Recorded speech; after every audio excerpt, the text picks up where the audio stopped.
Hello, everyone, and welcome to English Pod. My name is Marco. My name is Catherine, and today we have a very dramatic intermediate level lesson for you. That's right. Today we're going to take a look at how a court works, for example, in the United States. So you see that in movies and TV shows a lot, you know, the judge and all that. That's right. Many of you have seen the movie The Firm or 12 Angry Men. These are classics in, courtroom drama, as we say.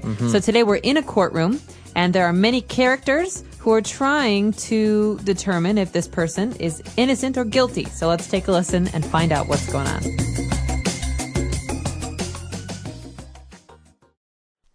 Your Honor, ladies and gentlemen of the jury, my client, Robert Malone, has been accused of a crime he did not commit. The prosecution has accused my client of being a pickpocket. I know we have heard the testimony of many people here today. People who claimed the defendant, my client, stole their wallets. I feel sorry for these victims. I really do. But my client is innocent. Let's look at the facts. Number one, these so-called witnesses did not actually see the defendant steal anything. Number two, when the police stopped him, he did not have any of the stolen wallets. There is no evidence. Therefore, ladies and gentlemen of the jury, I ask you to think carefully before giving your verdict. Look at the facts. Look at the evidence. My client is innocent. Ladies and gentlemen of the jury, have you reached a verdict? Yes, Your Honor. Our verdict is not guilty. Thank you so much. You were great. Thank you for all your hard work. You're welcome, Robert. I knew you were innocent, so my job was easy. Take care of yourself, okay? Thanks once again. Hey, where's my wallet?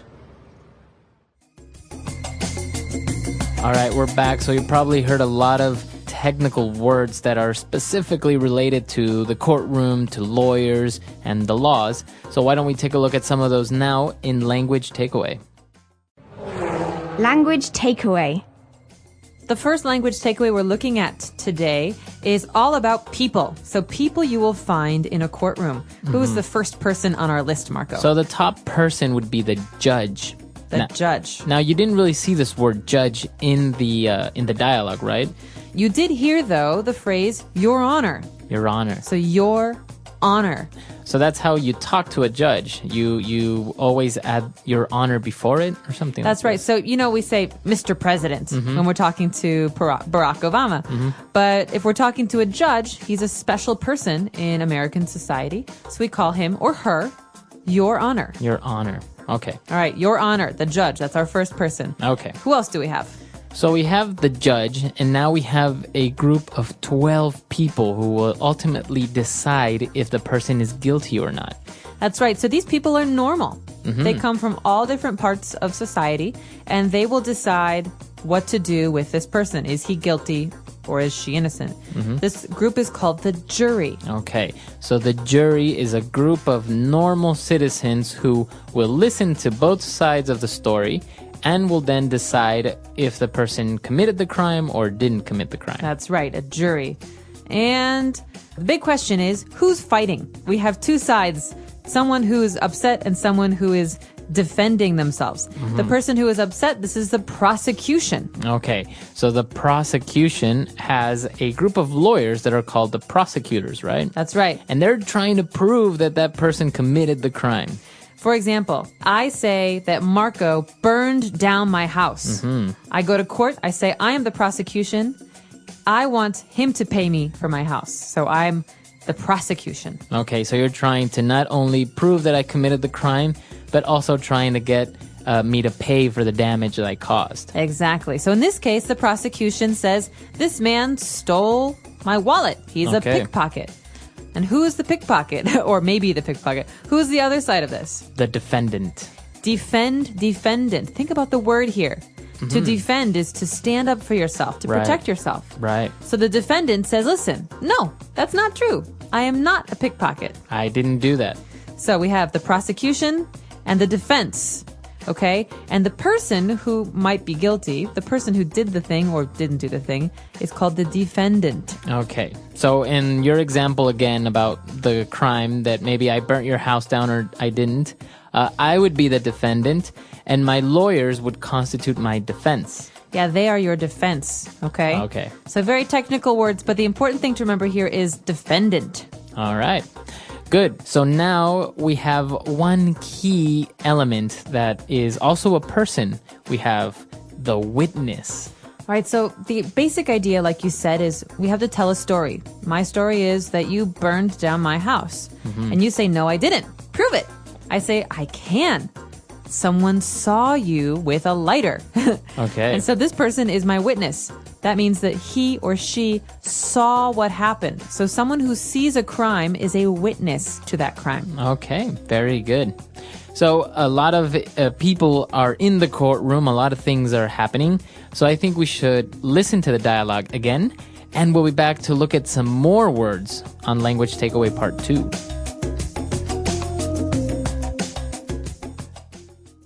Your Honor, ladies and gentlemen of the jury, my client, Robert Malone, has been accused of a crime he did not commit.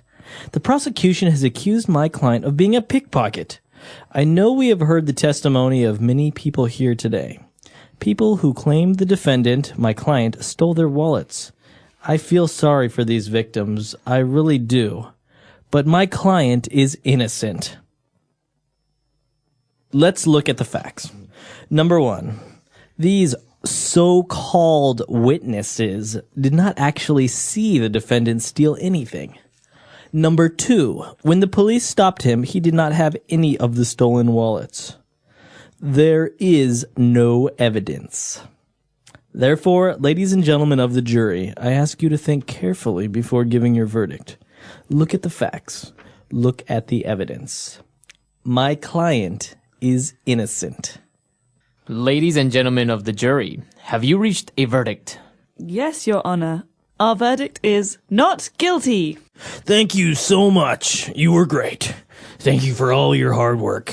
You're welcome, Robert. I knew you were innocent, so my job was easy. Take care of yourself, okay? Thanks once again. Hey, where's my wallet? I love it when we do this. So many words, so much language to take away. That's right. So now we're going to take a look at the second part of Language Takeaway, where we have another set of 4 words that we want to take a look at. Language takeaway. All right, the first is actually 2 words. We have 2 opposites, okay? So you said earlier, the jury has to make a decision.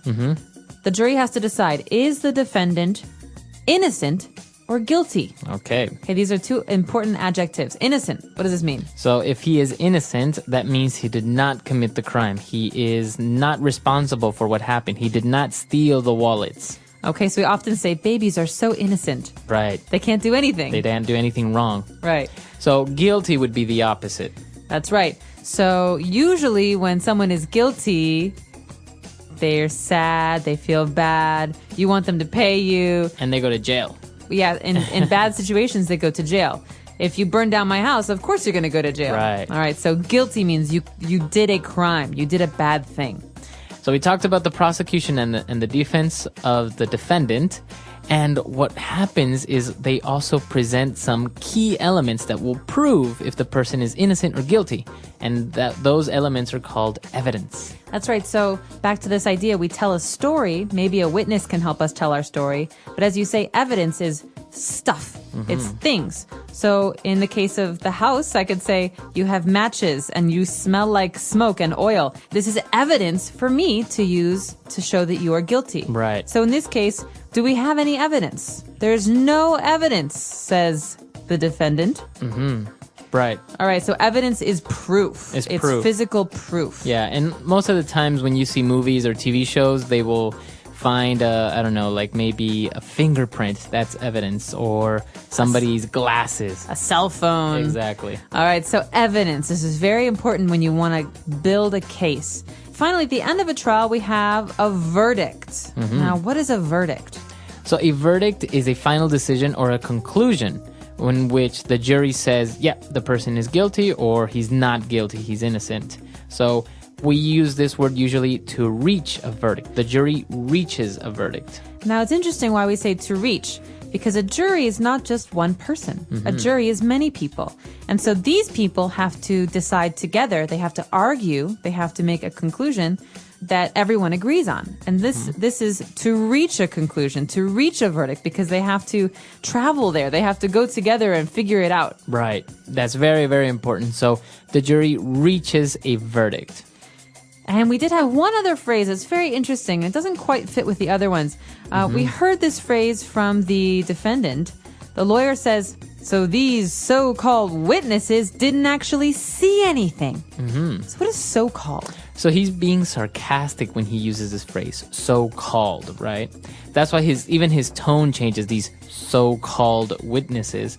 So it's a way of expressing sarcasm. He's saying they say they are witnesses, but they're not really because they didn't see anything. Right, so so-called means you say that they are, but they're not really. Right, I could also say, your so-called lawyer thinks he can help you, but he can't. right, That means, I don't think your lawyer is very good. I don't think he's a real lawyer. right. Or sometimes people say, my so-called friend stood me up last night. Oh, So so it's not really a friend. He's not really a friend, exactly. So-called. All right, that's another good one. Let's listen to this dialogue one more time. Really think about some of the words you heard today, and we'll be back in a moment.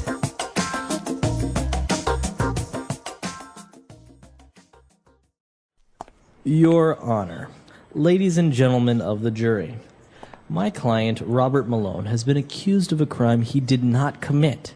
The prosecution has accused my client of being a pickpocket. I know we have heard the testimony of many people here today. People who claimed the defendant, my client, stole their wallets. I feel sorry for these victims. I really do. But my client is innocent. Let's look at the facts. Number one, these so-called witnesses did not actually see the defendant steal anything. Number two, when the police stopped him, he did not have any of the stolen wallets. There is no evidence. Therefore, ladies and gentlemen of the jury, I ask you to think carefully before giving your verdict. Look at the facts. Look at the evidence. My client is innocent. Ladies and gentlemen of the jury, have you reached a verdict? Yes, Your Honor. Our verdict is not guilty. Thank you so much. You were great. Thank you for all your hard work. You're welcome, Robert. I knew you were innocent, so my job was easy. Take care of yourself, okay? Thanks once again. Hey, where's my wallet?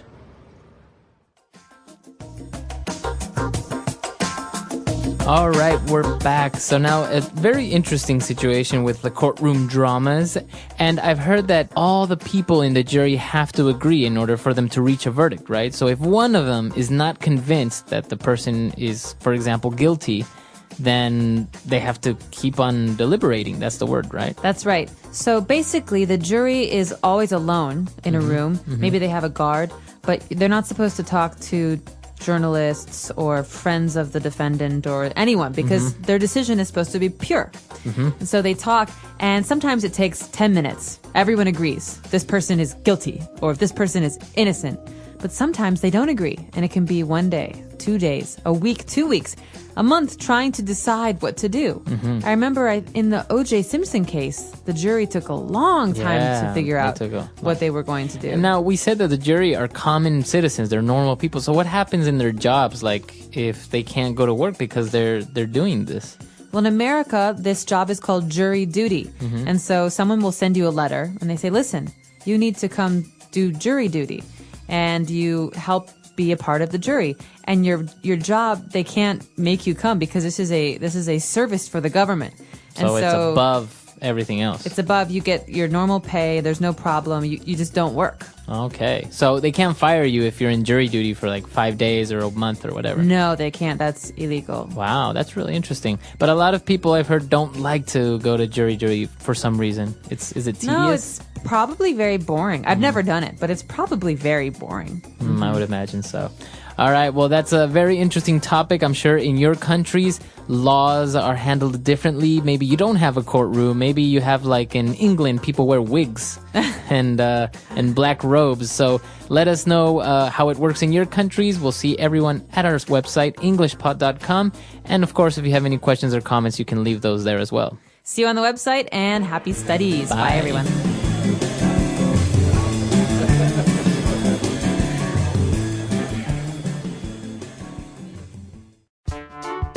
The English Pod Audio Review. Listen to the meaning, then say the vocabulary word. Succeed in making the finding of a jury in a trial. Reach a verdict. Responsible for doing something bad. Guilty. A respectful title used to or of certain judges. Your Honour. A body of persons sworn to judge. Jury. To charge someone with a crime. Accuse of. To do something, usually a crime. Commit. The lawyers against the defendant. Prosecution. One who steals from pockets. Pickpocket. A declaration of truth or fact. Testimony. The person being sued or accused. Defendant. People affected by a painful or sad experience. Victim. Not guilty. Innocent. Refer to something that is not suitable. So-called. Something that shows the thing is true. Evidence. One who is called on to testify before a court. Witness. Let's try that faster. To do something, usually a crime. Commit. A body of persons sworn to judge. Jury. Refer to something that is not suitable. So-called. Responsible for doing something bad. Guilty. A declaration of truth or fact. Testimony. One who steals from pockets. Pickpocket. The lawyers against the defendant. Prosecution. Something that shows the thing is true. Evidence. To charge someone with a crime. Accuse of. One who is called on to testify before a court. Witness. The person being sued or accused. Defendant. Not guilty. Innocent. Succeed in making the finding of a jury in a trial. Reach a verdict. People affected by a painful or sad experience. Victim. A respectful title used to or of certain judges. Your Honour. Now say the word and hear it in a sentence. Accuse of. Martha accused me of stealing her boyfriend. Accuse of. This man is being accused with murder. Accuse of. The teacher accused the students of being lazy. Testimony.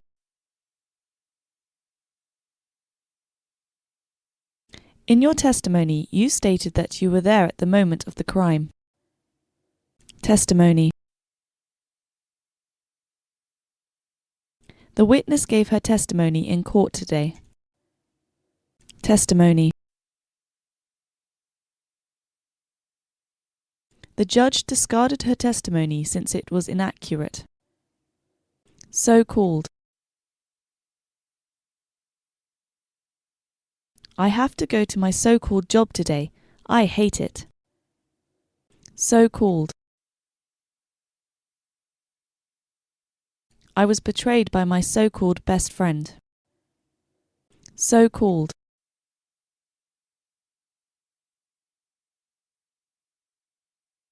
My so-called supervisor makes me do all the work while he is on the phone all day. Reach a verdict.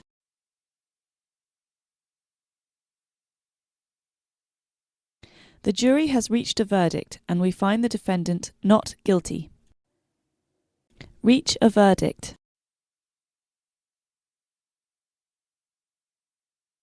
We disagree with the verdict and will appeal to the court's decision today.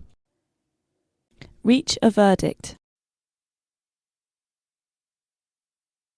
The judge still hasn't reached a verdict in this case. Evidence. There is evidence of life on Mars. Evidence.